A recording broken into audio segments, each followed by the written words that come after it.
Perfect. All right, welcome everybody. My name's Tom Lenave. I'm actually the director of officiating for NFL Flag and RCX Sports. I'm happy to be here tonight, especially about this new initiative with the girls' high school flag. Understand that this is a growing sport, and we're very excited to provide our support around this particular initiative here. So we can't do this without officials, obviously. Everyone understands that we're here for the benefit of the program and for those that play it. Just to give you a little background, I've been involved with NFL Flag for 24 years now. While I've been involved with NFL Flag for that long, I've held many positions within the organization, from regional manager, league operator, official, coach, and volunteer. Coached 5 teams to the national finals, including girls 14U 3 times back in early 2000 and 2002. Assisted the NFL, NFL Europe, and NFL China in football development projects over the course of my career, spanning longer than 24 years, almost 28 now. If you could go on mute as you come on to the presentation, it would be very helpful so that we can limit the background noise as we go through the presentation. Collaborated with Bill Lamagna on the fundamentals of youth officiating with USA Football as well. So I have had a lot of experience in this, so understand, and but I also understand that the most important people on the call tonight are the folks that are here. Really appreciate Mark allowing me the opportunity to be here tonight and help the educational process of this program. The reason why I have this slide up here is to show everyone on this slide that it's football.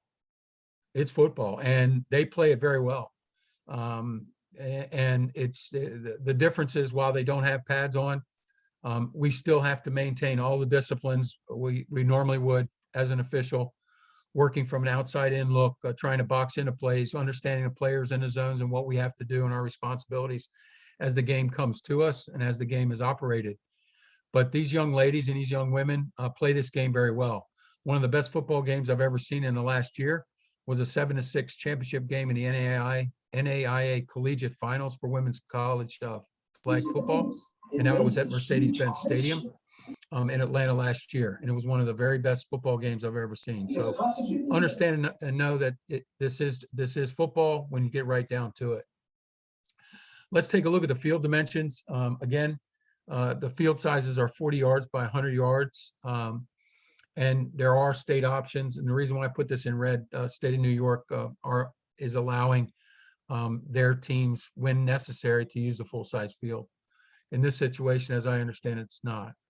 You're to start at the 20 for your games. It has four downs to get to the line of gain. You have these quadrants, these 20-yard quadrants, where they have up to 4 downs to get their line to gain to gather another 4 downs. The coaches' boxes are in the 20s. They're not permitted anywhere past the 20. So keep that in mind when you're officiating a game there on the field.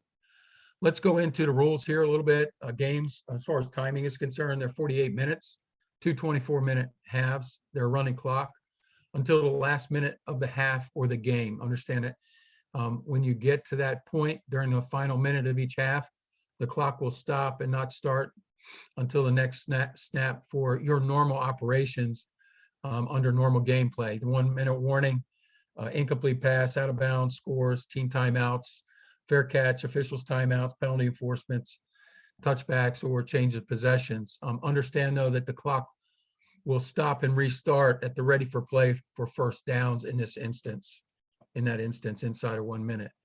You should stop the clock at 2 minutes for each half to notify each team, and then go from there.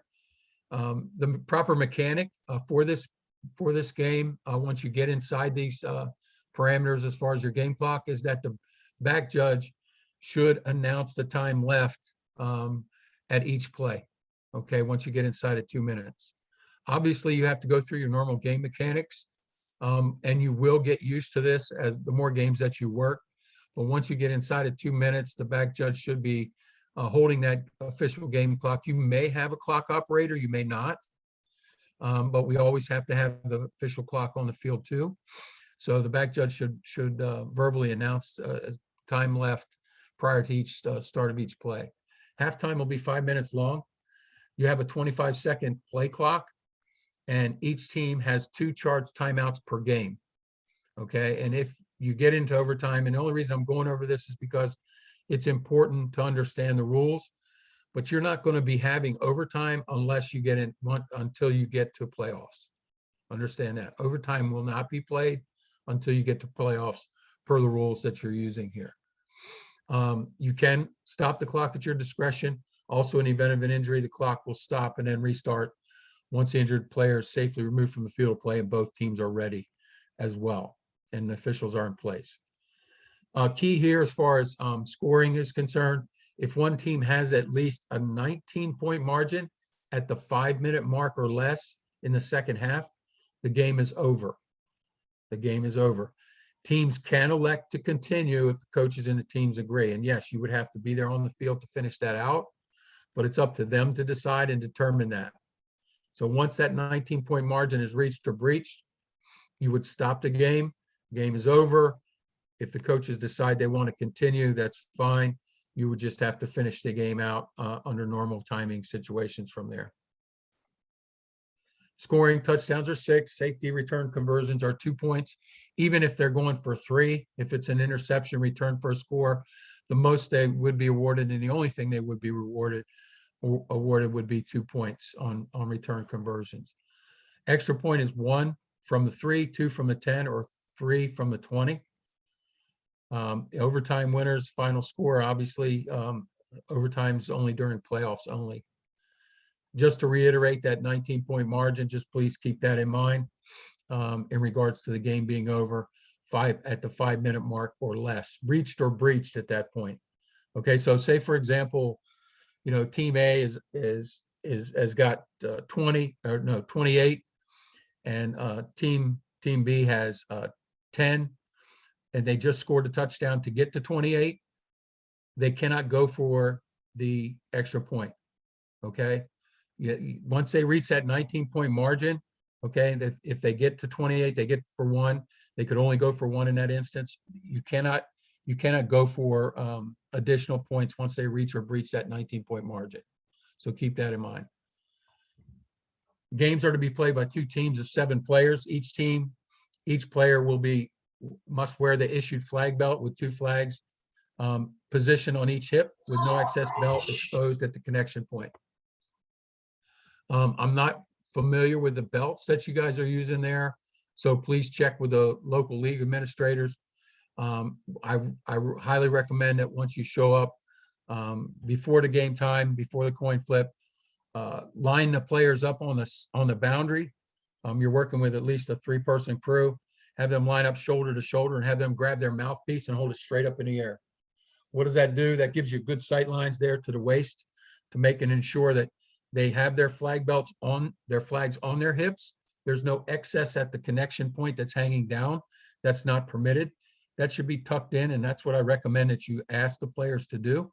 And trust me, the women want to do it, to follow the instructions much more than the young men do in the flag football realm, in a lot of reasons. And so if you ask them for their help, they're going to give it to you. And that's speaking from experience over the many years that I've worked and coached with the ladies as far back as the year 2000. It also will give you good sight lines to the pants. There should not be any exposed belt loops. There should not be any exposed pockets. Those should be taped. And the only tape that's going to work is duct tape. The coaches are aware of these limitations because I was on those calls too. So they understand and know what those players are permitted to show up with as far as their uniforms. And in some cases, the uniforms are being provided and supported by the teams, in this case, the Jets. So again, if you have them shoulder to shoulder, you're checking them pregame, you're going to be able to determine what needs to be addressed before the start of the game. If you find a player on the field of play with situation where they happen to get on the field with an exposed pocket, or their flag belt is on their not on their hips, their flags aren't on their hips, or there's excess. What I recommend that you do is you send that player off to the sideline and ask for the coach for a suitable substitute. They cannot participate in those plays with illegal or improper equipment or gear. Jerseys are to be tucked in at all times. Let me find out who's on. It's Suzanne Barenzo. Please, Suzanne, I've muted you about 6 or 7 times. Please keep yourself muted. Thank you, Mark. Appreciate it. Again, jerseys should be tucked in, not over the flags obstructing the defender. All players must wear that mouthpiece. And as I just went over in regards to gear pregame, another point of note and a good suggestion and a good rule of thumb to get in the habit of while you're on the field of play, while the players are returning to the huddle and breaking the huddle, you should be looking at those players as they're, for any equipment issues, because as the play develops, their belts are going to get turned around. There's going to be some situations. And one good habit to get in, ladies, flags on your hips. Just a general announcement, verbalize it and get it out there in between the plays. The offense is responsible for the ball. So they are responsible to help and assist you get the ball to the official, the back judge, so that shuttle process can begin and get back to the white hat. Continuing with the game rules, the center is the only player that's required to be on the line of scrimmage. But as far as offense is concerned, 4 players must be within 1 yard of the line of scrimmage and no more than 15 yards from the ball. And I had a question about this at the last the last training session in New York. The center is included in that. Okay, it's a generalization. 4 players must be on offense must be within 1 yard of the line of scrimmage and no more than 15 yards from the ball. So the center is included in that when you're looking at alignment and the proper alignment.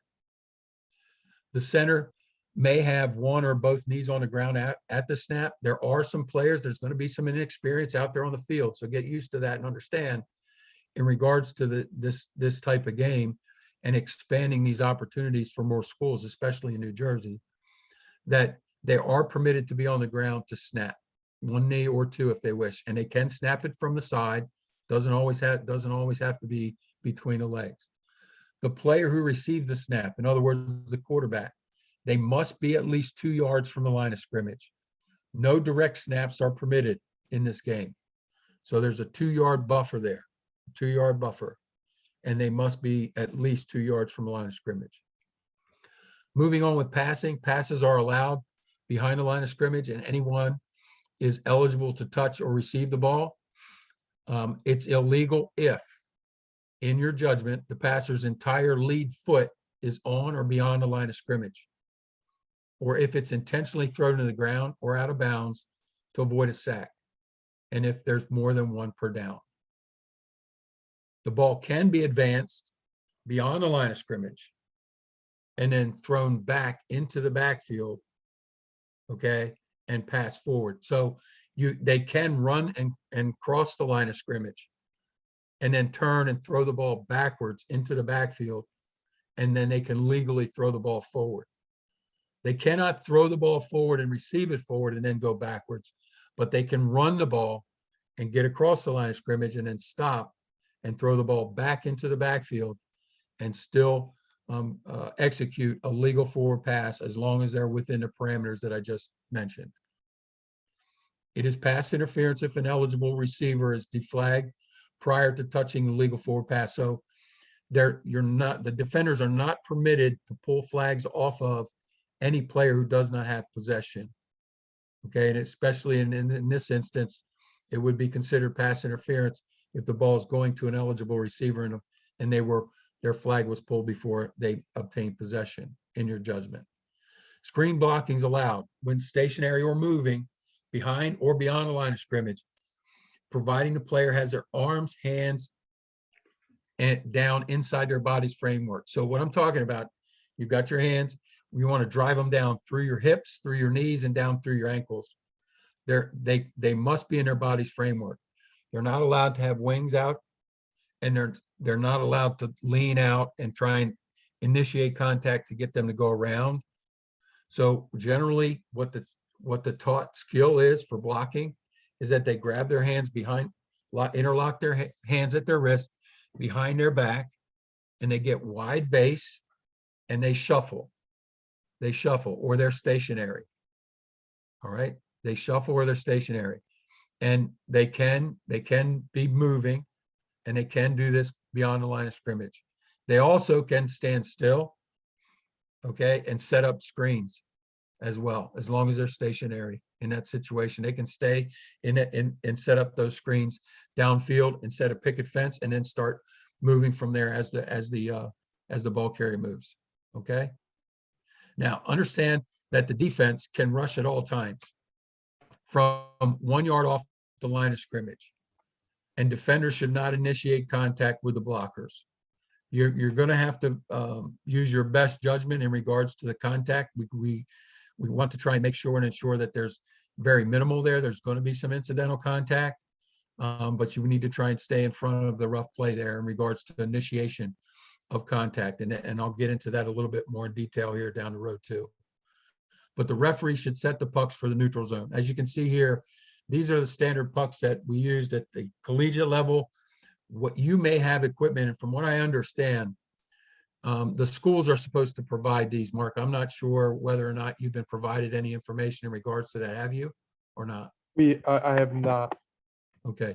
In the other states and the other associations, the schools have been required to provide the markers, whether they're small soccer discs or something like this. But the white hat would place one puck at where the ball is placed for the ready for play, and then walk off 1 yard and place another puck. And that sets the alignment for the defense.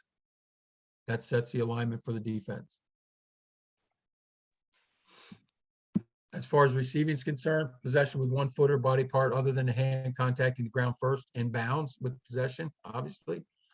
And if the defender contact takes them out of bounds in your judgment, they can be ruled complete. The ball may be tipped and batted forward by a player while in the air who has not touched the ground yet. So batting is permitted, but only forward. Batting is permitted, but only forward in this game. Handoffs can be made in any direction, anywhere on the field. So if they get across the line of scrimmage, they can hand the ball off as well. That pitches are allowed as well. A runner may pass backwards, including after crossing the line of scrimmage, as I stated. A backward pass or fumble that hits the ground between a goal line is dead at that spot. If it ends up in the end zone, it's a safety.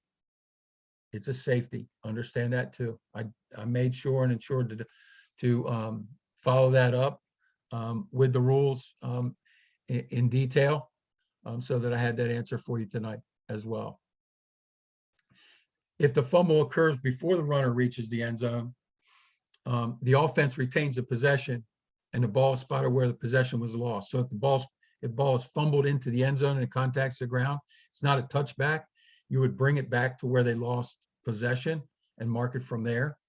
Now, if it goes out of the end zone in the air, makes contact out of play, then it is a touchback.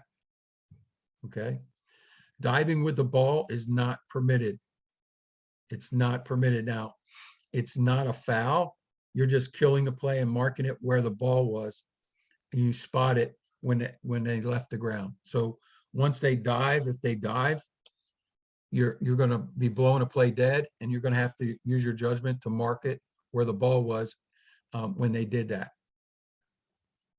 Penalties can be enforced for illegal contact if warranted. So we discourage the ladies from leaving their feet. There's no equipment, there's no helmet, there's no protective gear. You won't see a whole lot of this from my experience in watching and observing the games, as well as also the national championships at the collegiate level. They're trained very well in regards to this, but sometimes football instincts will take over. So if they happen to dive and they make contact with a defender, that would and should constitute a penalty for illegal contact. When the flag belt is taken from the runner by the defender, the play is dead at that spot. This will happen, and it happened multiple times on many occasions that I was observing high school play in Atlanta, as well as the other situation as far as the NAIA finals. Sometimes they don't secure these belts properly, and they do come off. However, if that were to happen, after the flag belt is taken by from the runner by a defender, it's dead at that spot. But if it falls off, and this also happens, it just falls off inadvertently. In that instance, the defenders have to tag the runner between the shoulders and the knees for the play to be dead in those instances. The kicking game itself, prior to the ready for play on 4th down, offensive team must declare punt or play. The teams may elect to punt on any down. So again, when you get to 4th down, just simply ask the coach, it's 4th down, you want to punt or play? They must tell you what it is that they want to do, okay? You should make that announcement. If punt's declared, the ball must be punted, and they're physically going to punt the ball. They're going to punt the ball. Exceptions to this, if a timeout is called by either team, the period ends, a foul occurs, or an inadvertent whistle, okay? And the offense, there's an alignment that needs to be adhered to when you're in the kicking game. The offense must have 6 players on the line of scrimmage, and the defense must have at least 5 within 1 yard. So in other words, the offense has to have all their team on the line of scrimmage for any punt. Any punt, and the kicker must be at least 5 yards from the line of scrimmage. The last part of this in regards to the mechanics of the punt, after receiving the snap, the punter must punt the ball immediately and in a continuous motion. Can't just hold on to the ball. They should receive the ball. If they're going to take 2 steps to the side, they're going to take 2 steps to the side and punt it. It should be a continuous motion. What I recommend you do is you talk to the special teams, especially the one who's the punter, prior to the game start, to see how they punt. Maybe observe them punt once or twice so that you can get a feel for what you should be looking for prior to the game starting. Once you start getting into games, you're going to be able to realize and see, the proper mechanics that these young ladies do as far as punting the ball. They can't just hold the ball for seconds, burning clock. Once they receive it, they must punt it. Neither team can enter the neutral zone until the ball is punted, so there isn't any rushing. The defense can stand there at the line of scrimmage with their hands up in the air. They're permitted to do that, but no one can breach the neutral zone until the ball is actually kicked. That's both sides of the ball. And fair catches are allowed. If the ball contacts the ground first, it's dead at that spot.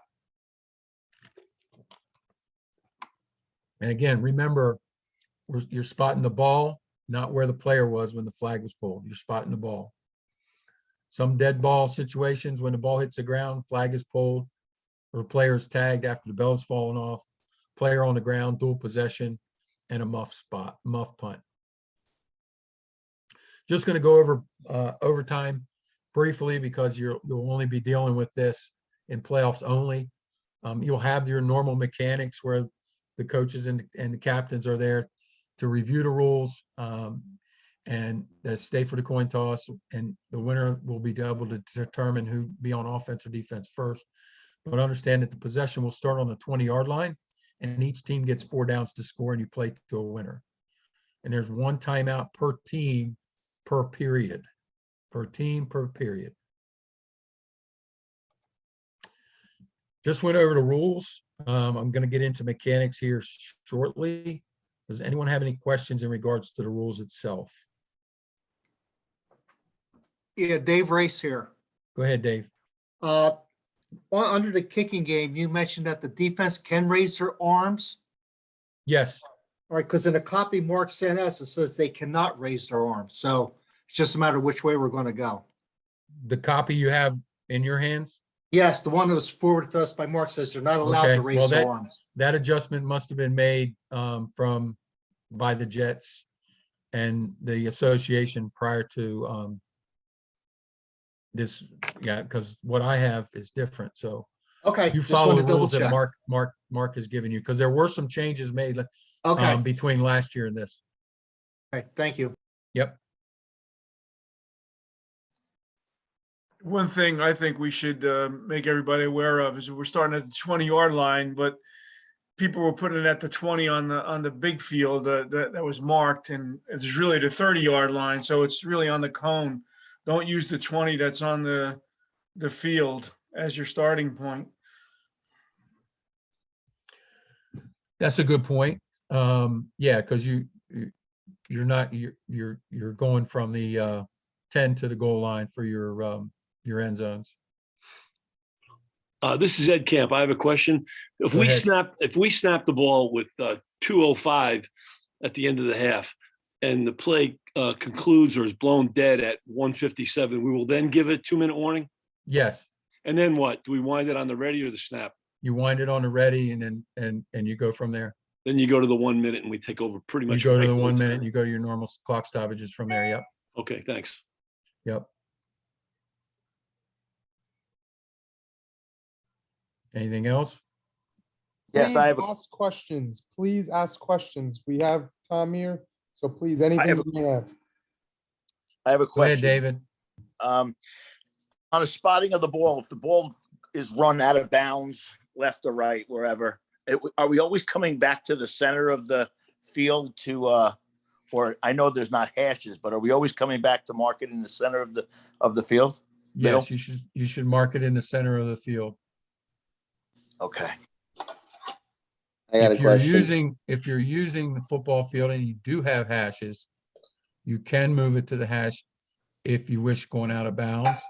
But you must stay consistent throughout your entire league operation, how you decide to do that. It's just, I don't know whether you're going to be on a soccer field or otherwise. So in order for consistency, if you're on your regulation football field, you will have hashes, but it's up to you guys to determine as an association as far as how you're going to use your mechanics as to whether or not you're going to be able to stay consistent and have hashes on have the ability to move it to the hash. Yeah, in the north, we'll make an executive decision here tonight. Okay. We will be on the center for we'll be in the center of the field for every single play to just keep things simple, because we are going to be on some non-football fields Good. this year. Good. Okay. Good. I got a question regarding the pucks. Yes, go ahead. End of the half, 15, 20 seconds. Plays like, 20 yards downfield. We got to bring the pucks down to set them up. The I'm girls going to are get losing into time. mechanics. I'm going to get into the mechanics of that here shortly. Okay. Yeah, because the question was asked, the white hat will be working from basically behind the ball. You shouldn't be moving really too far away from, actually, the mechanics I teach is to try and stay as close to the line of scrimmage where as you can, because you're going to be responsible for bringing the pucks downfield from there. So No, I understand that, but if it takes 5, 6, 7 seconds to run downfield, to set that's up how the long it takes. cups, but then the girls miss out.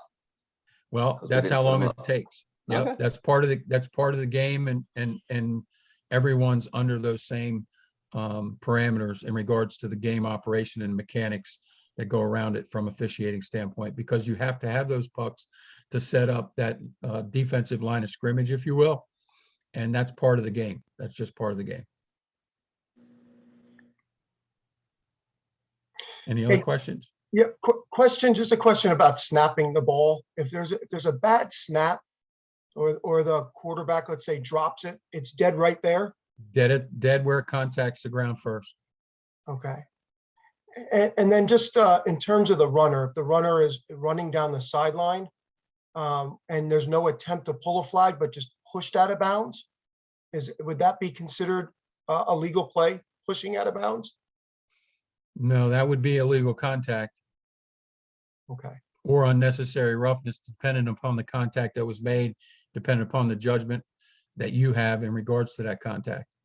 They're to get the flag, they are to grab the flags. That's Understood. what Got they're supposed to do. it. Thank you. Yep.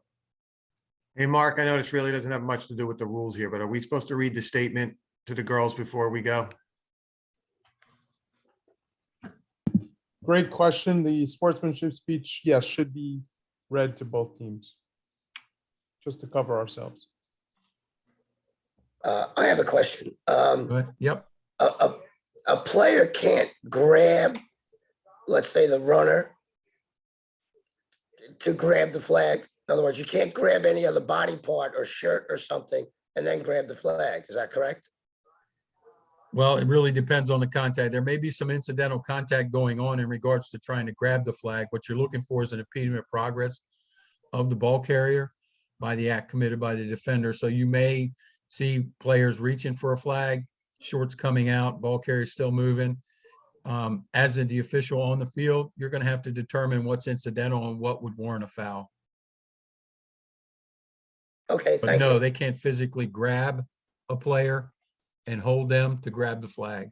No, Thank you very much. Thank you. you're welcome.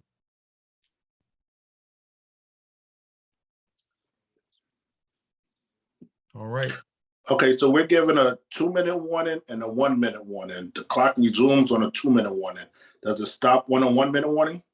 Stops on the 1-minute warning, doesn't start for till the next snap of the ball. And then you have your normal game clock operation after it from 1 minute in. Okay.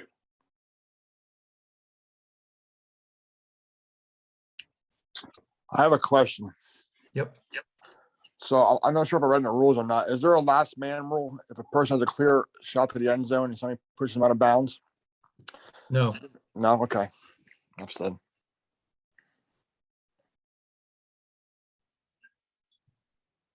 anything else? Very good. All good questions. Look, I'll still be here once I go through the mechanics. So if you happen to think of something else, we can go over it at that time. If there's nothing else, I'm going to go ahead and move on to mechanics now. Just briefly, and I'm not telling anybody on this call anything different than you already know. You're all experienced officials, but it's important to just go over a couple of things here before I get into the mechanics part of this. Always want to box into play. When in doubt, take position wider and deeper. In the mechanics that I teach, you'll be there already. And this is most beneficial even for this game. Signal and verify all the downs with the other officials. Check the down box for accuracy. You should have one on the field. You may not, but just understand you just have to check in with each school and administrator, the person on site there as you arrive. Communicate the clock status as necessary, especially under 1 minute, and be familiar with the concept of player zone and ball, which I know you are.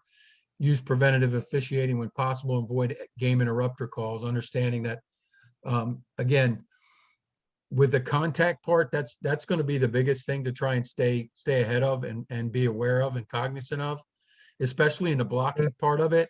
Because if you allow these players, and I've seen it a lot, once they start leaning out, okay, and they make contact like that, if you're not calling it from the first time, guess what's going to happen the next time? They're going to keep doing it. They're going to do it even more. So try and make sure that you stay in front of the contact part of it as best you can, but then also try not to insert yourself. There's also use your preventive officiating, having conversations with a player in particular, but always make the call when it involves player safety. Let's talk about pre-snap referee, understanding what your responsibilities are in this game. You set the ball spotters and create the neutral zone for everyone. You announce down and distance in line to gain, and you mark the ball ready for play by blowing it in with that signal. Again, in this type of game, what is recommended for you, say, for example, they start on a 20, they gain 5 yards, okay? It's now 2nd down and 15 to the 40. 2nd down and 15 to the 40, okay? Ready for play procedure should not prevent a team from snapping the ball quickly. Just have your normal ready for play, work in your normal operation and your normal pace of play that you do and that you agree upon as a crew. Generally trying to get more plays in, understanding that, but you also have to work the mechanics of the game as I stated before. Start the timing of the play clock. Do you take that or you can delegate this to the line judge? It's up to you. Initial position should be approximately 7 yards wide, 7 deep from the deepest offensive back and on the opposite side of the field as the line judge and the same side as the back judge. And I've got a diagram here showing player zone and ball in your zone coming up.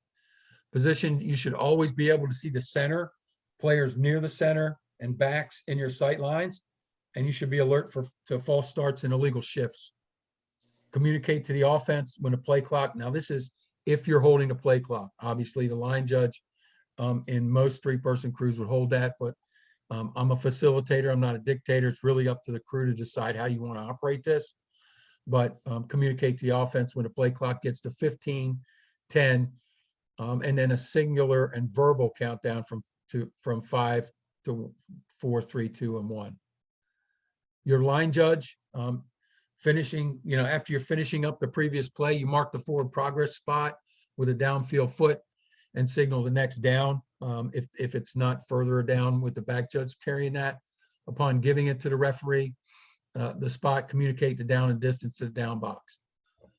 Take the initial position between the neutral zone on the boundary, opposite the referee and the back judge, and widen your position as the player presses the boundary in their pre-snap alignment. You won't have, and the reason why I put that in there is because I have to have all rules in this presentation. And in New York State, again, there are those that will be actually on the field of play. In this situation, you actually will not. Sight lines, neutral zone, players on both sides of the line of scrimmage, of course. Your alert for players entering and exiting the field.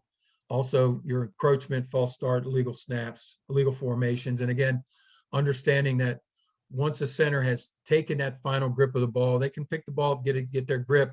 But once they're set, we can't have the illegal snap. And also, you should be looking for illegal formations, shifts, motions, those types of things.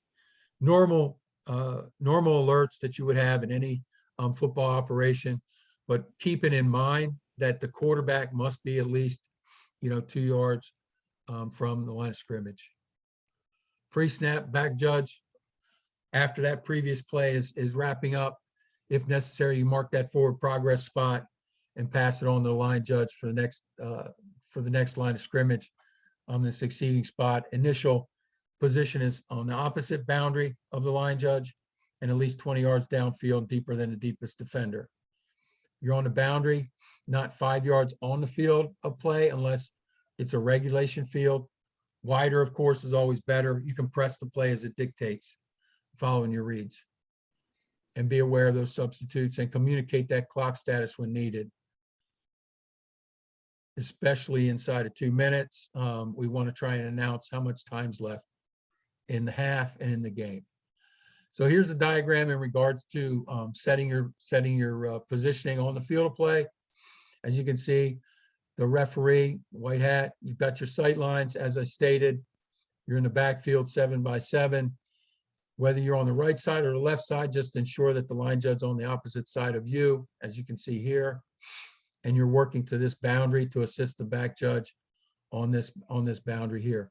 The line judge has their boundary from end line to end line, straddling the neutral zone, and then the back judge is off the field of play, not on the field of play. By being this position, we're already established our outside in look. We're already there. All we have to do is move up and down the boundary, understanding that the boundary is yours. So again, you've got to communicate this to both teams, both coaches throughout the game so that you can move up and down the boundary freely. But by taking these positions on the boundary, you're already set in a proper positioning to stay at that outside in look and gives you good sight lines into the field of play. You see your responsibilities here. As the back judge, you're the deepest official. You'll be responsible most times for the end line on deeper plays. I'll get into the red zone stuff here shortly. Line judge, as you can see, your zone areas of coverage. And again, that boundary from end line to end line is yours. And I'm going to go into a 4-person mechanic, and because likely there are situations, especially in the playoffs, where they add an official, but if they do, then at least you've got it here to go over. As you can see, you've got additional area now with a back judge, but my recommendation is to take the boundary as well, not be on the field of play. Again, facilitator, not a dictator. It's up to you and your association how you want to dictate this, but this is the proper setup for a 4-person crew for the girls' high school game. Yeah, there's no chance. Yeah, unfortunately, we're only going to be having 3 officials Okay, So we're not even gonna worry about 4, and we'll follow the 3-person mechanic diagram that you presented. good. That one. Thank you, Mark. You're very welcome. Does anyone have any questions about the mechanics and the responsibilities around those? Understanding where you're setting on the boundary, looking in, and do you feel comfortable with that, or do you have any questions? Yeah, this is Jerry. I have just a comment. Last year I did I worked the flag and with many other guys on the call tonight. The game, I felt, the game goes much better if you do have a down marker. If you do have, a box. All right, because it tells everybody the down, it's easier to keep track, everybody sees it. It just makes it a better game. So if we can get that on each field, that would be great. Thank you, Jerry. Again, the administrative part of this, each school, each district, those are things that I'm not privy to. I will be coming up there next weekend for the girls jamboree, one on, I guess it's Long Island and the other one at MetLife. I'll be there for both of those. So if anybody's going to be out there, can assist and we can talk and I can find out some more information for you in regards to that. Okay, thanks. Yes, I have a question. This is Joe Belger. It Yep. sounds by the mechanics that the line judge really is going to be spotting the ball a lot because the referee is going to be chasing the discs. Is that correct? So the line judge would really be the one spotting the ball. He'll be assisting with it, but the mechanics, again, I'll get into that too. You'll be the head referee. Once the ball's been spotted, once the ball gets, once you snap it, it's live, the ball gets across the line of scrimmage, you should be pressing. You should actually be pressing the line of scrimmage with the quarterback because you're responsible for the illegal forward pass calls unless it's thrown immediately. So you should be pressing the line of scrimmage and not get more than a couple yards from the line of scrimmage so that you're picking up that. They'll be holding that spot and you should be coming down the middle of the field. I would not recommend, I would, when possible, when you get to that spot, you can work from the boundary. And once he gets there, then you can shuttle the ball to them and they can set it from there, or you can go to the middle of the field. Wherever the ball ends, it's up to you how you work that mechanic. Try and you'll get used to it the more you work and operate, and get in a rhythm as to whether or not you're going to press the field and expend that additional energy running back and forth to the boundary. But it's really going to depend on the more games. The more games that you have, the smoother it'll operate. Ron Harris, I have a question. Yep, go ahead. With the back judge doing the punt, if the punt goes over the female head, he's spotting it at the first bounce or the first time it hit the ground or at the end of the dead ball? No, if the ball contacts the ground on a kick first, or on a muff, it's dead at that spot where it contacts the ground first. Okay, all right.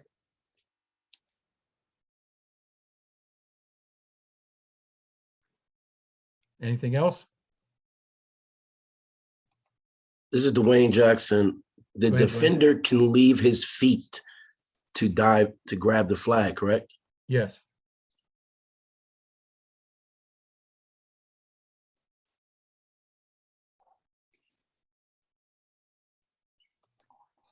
All right, let's go over reading and understanding your initial keys.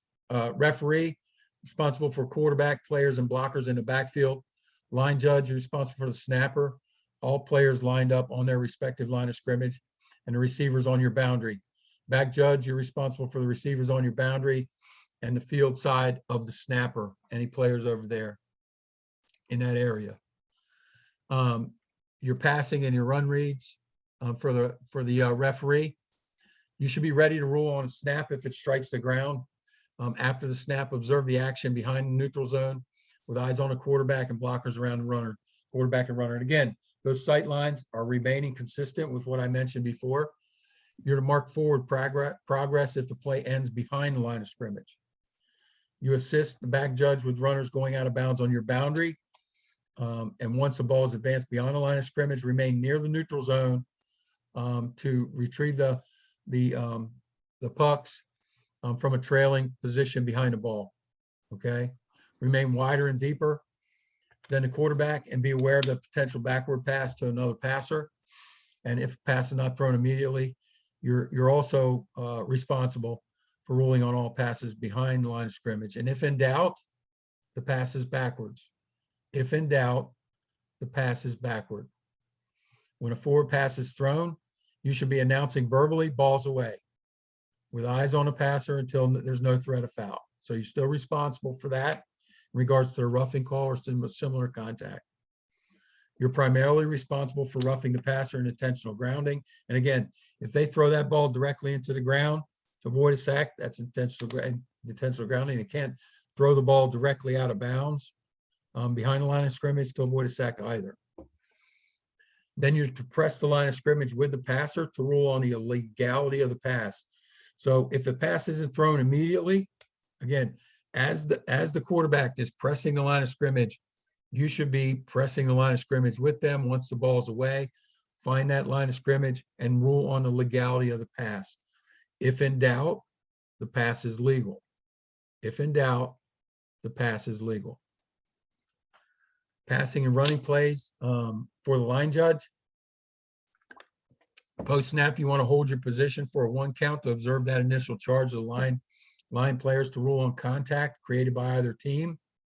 If it's a run read, hold at the neutral zone and observe the blockers as well as the defenders at the ball. If the pass is thrown immediately, you're to rule on the direction. On a pass read, if you read pass, move downfield 3 to 5 yards with your eyes in the middle of the field and receivers pressing the boundary. So again, by taking that position outside in on the boundary, you're already where you need to be, moving downfield for that pass read. And once the pass is thrown, work to that position between the receiver and the defender, keeping that outside in look.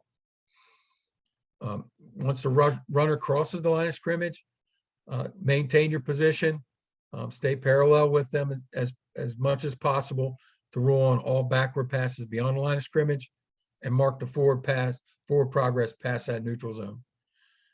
And again, as I stated before, you're responsible for your boundary from end line to end line. Passing and running plays for back judge. After the snap, you're holding your position for at least a 1 count to observe the movement of your initial keys. And a run read, you want to observe the blockers around the runner and retreat to the boundary as needed to the sideline. Now, again, you're already going to be on the sideline. And I said, refer to your chosen mechanic, recommended or otherwise. That's for the benefit of other states that aren't going to be on the boundary using full-size fields. So you're already going to be there. If you read pass, retreat, it's same mechanics that you're using in your other platforms of football that you work, retreat as the receivers are established in pass. Don't let the players get behind you, and if possible. And once the pass is thrown, work to get in that proper position between the receiver and the defender. I'm not telling you anything that you don't know already, but again, it's just important to go over these things so that you see it's still football and still similar in nature to what you're already doing. Let's talk about 3rd and 4th down line to gain coverage. Referee, you're still the same. You're same as what I just went over in regards to your responsibilities and coverage. The back judge is the same as well. The line judge, though, pre-snap position, your positioning and your keys are still the same. But if the ball snapped within 10 yards or less from the line to gain, you should move quickly to the line to gain and hold there to rule on 1st down or forward progress short. And then you move as the ball moves, travel as the ball moves, okay? Beyond the line to gain to the dead ball spot. Goal line and conversions coverage. Referees, pre-snap positioning keys, those are still the same. Line judge, your pre-snap positioning keys are also the same. But if it's similar in nature to what I just went over, if it's snapped on 10-yard line or inside, move to the goal line immediately, rule on plays from there. The back judge, your pre-snap positioning remains the same. If the ball is snapped on the 10-yard line or in, your positioning is on the end line and off the boundary, and hold that position until dead ball or change of possession. Here's what I'm talking about in regards to this. Rather than have the back judge here in the middle of the end zone, by placing you here on this corner pylon, you've got eyes critically on that end line to the pylon. You still have got eyes on the boundary here, and you've got good sight lines into the field of play. There's no need to move, swivel, pivot your head one way or the other, retreat, or try and move up to get a better angle. This is the best mechanic we found for you to be inside in the red zone. As you can see, the referee here, line judge is on the opposite sideline in this situation. And once you've established what you need to do as far as your responsibilities, get to the goal line, rule on plays from there, and obviously travel with the ball as it travels into the end zone in the air to rule on plays from there.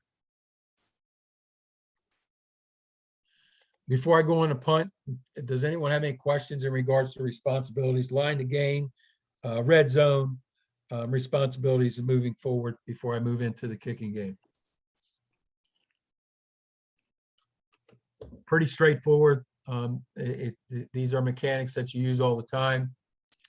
It's just a difference, a smaller field, and positioning might be just a tad different. Punt plays for your referee prior to fourth down.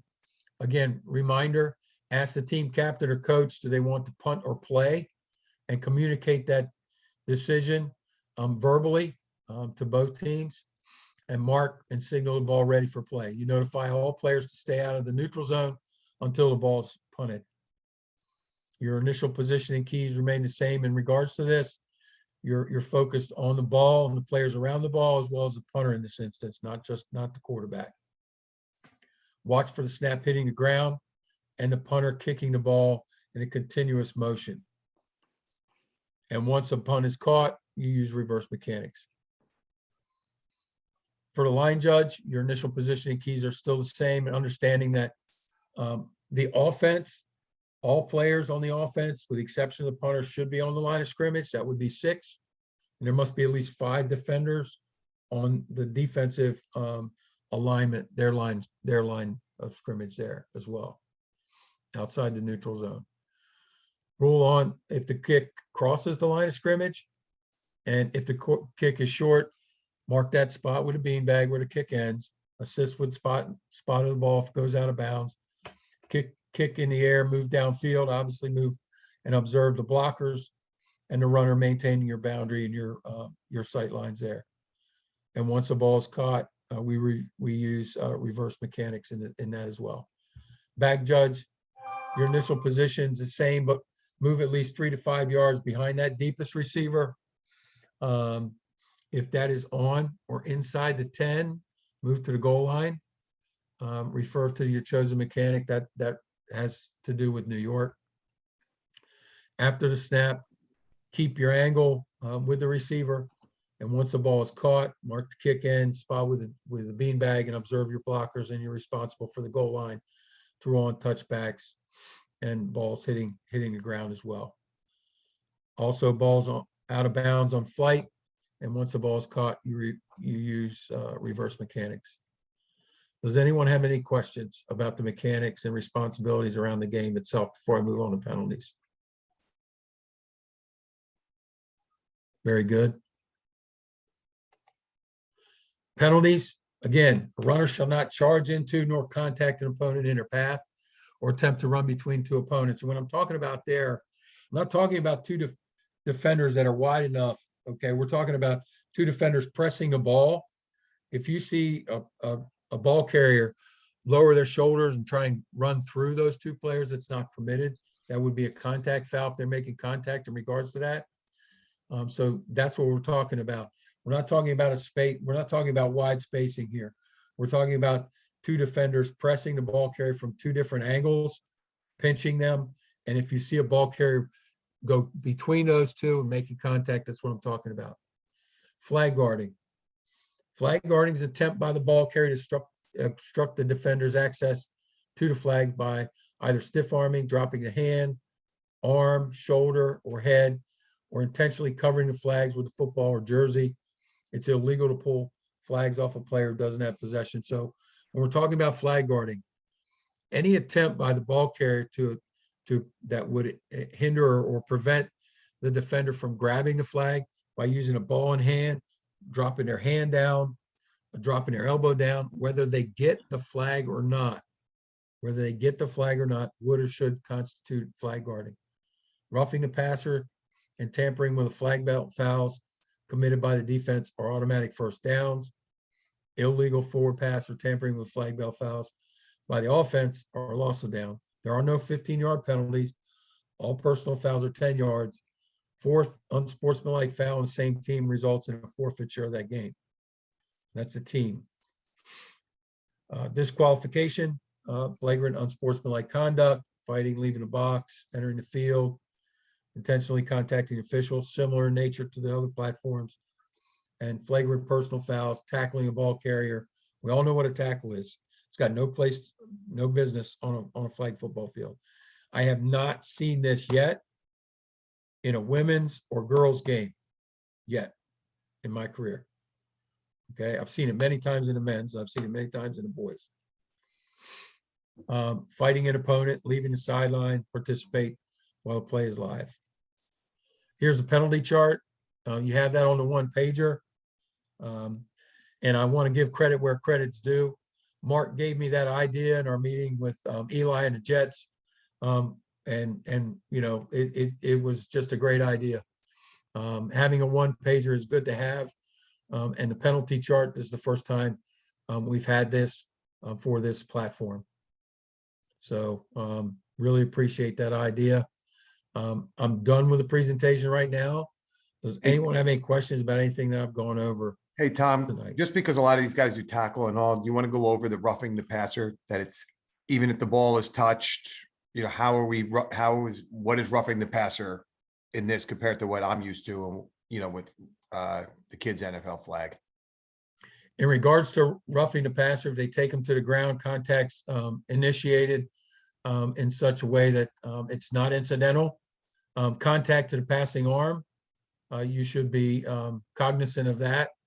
And you can take it and elevate it to unnecessary roughness, obviously, if the quarterback's taken to the ground.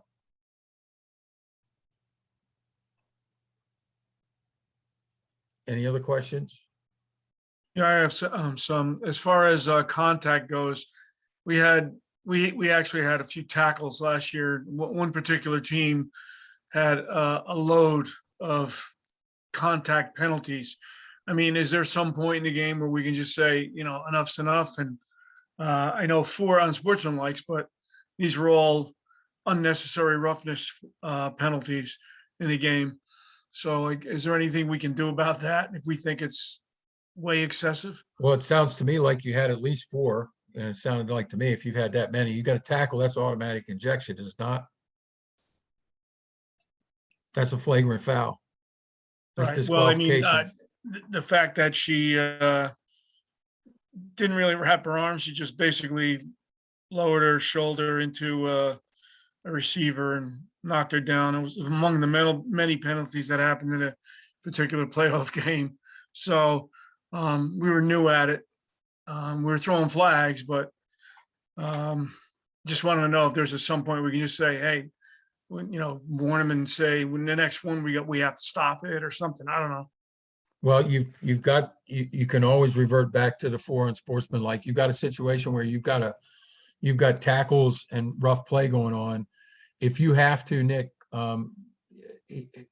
my recommendation would be, it sounds to me like that game very well could have been stopped because of the rough play, because of the flagrant fouls that were going on the field of play. I wasn't there, so I can't give you a direct answer one way or the other. But when it gets to that point that how you're sharing it right now, it seems to me like that game could have been very easily stopped because of that. Did you stop the game and warn the coaches and the teams in regards to the flagrant fouls and the rough play? We did. We basically said, guys, we got to stop. There's no contact in this game. Coach, you got to talk to your kids. Did you lay it out for him that the next one? No, he didn't, because I didn't know we were able to do that. I wanted to do that. Okay, so Um, here's what I would recommend. You have a conversation, Mark, with, the league administrator and in regards to that. I would say get with Mark and talk with him a little bit in regards to that particular game and how it was, how it laid out for you. But it certainly sounds to me like that game certainly could have been stopped because of the rough play. Which team was it? You're on mute, Nick. I know. You really want to know what team it Actually, is? no, you know, what? Text me it. Text me it. Yeah, talk- okay. It's yeah. better that I do that.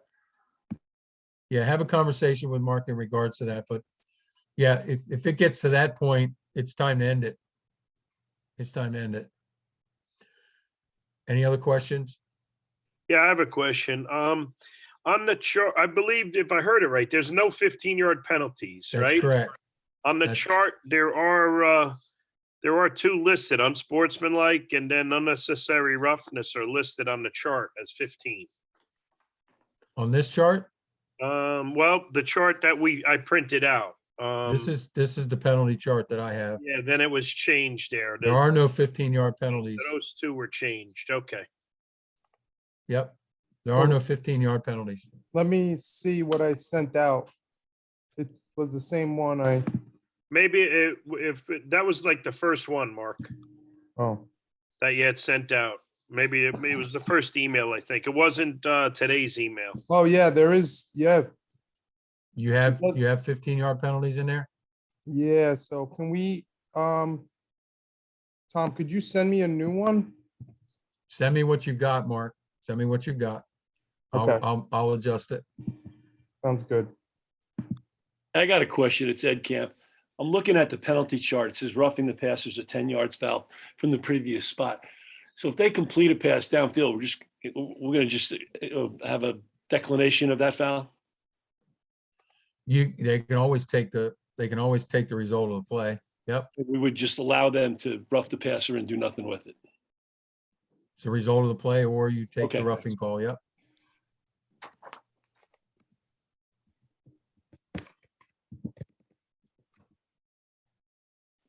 Any other questions?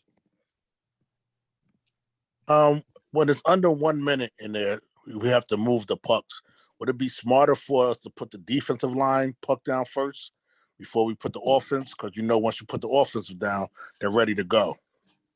So would it be smarter just to put the defense first? You have to still control the ready for play, and you should be blowing that in. And no, you can't put the defensive puck down first.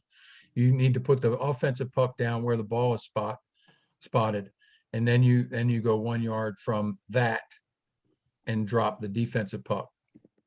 Okay. And I understand the thought process. Don't get me wrong. I understand it. There's not a lot of time left. Okay. Everybody's looking at you guys and ladies to open, to allow them to spot the ball, right? Not run out the clock. But the mechanics still have to be held true. And that's part of the game. And they all understand that. That doesn't mean that they're always going to be happy about it, but that's the way it has to be done.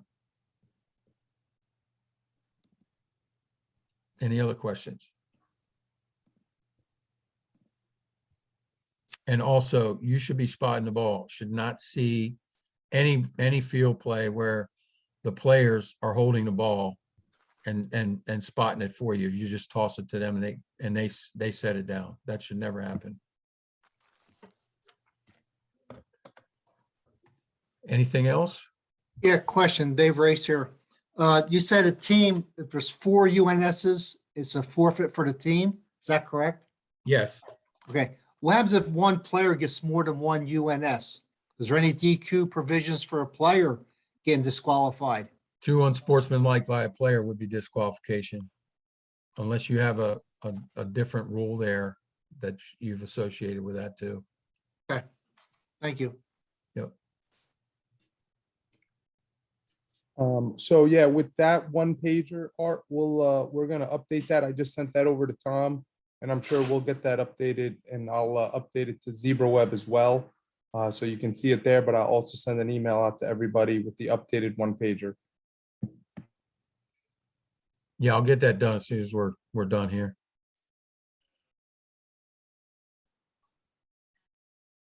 Anything else? Well, with that, I wish everybody well. Hope to see some of you next weekend. We'll be running a clinic first, and then there's going to be scrimmages going on. I'll be there through the entire weekend. So again, I want to thank everybody for their time tonight. Real happy to do this, and I want to thank everyone for the opportunity to serve you and your program there. If you have questions during the year, just funnel them through Mark. Mark can funnel them to me, just to try and maintain the proper protocol within your association. I'm not going away. I'll be here for support throughout the entire year. I do want to thank everybody for your service out there, because I do know all the time that you're taking away from your families, including tonight, to be out there on the field so that these games can be in operation. So for that, I want to thank you. And if there's nothing further for me, I wish you all well tonight and have yourself a great week. Thanks, everyone.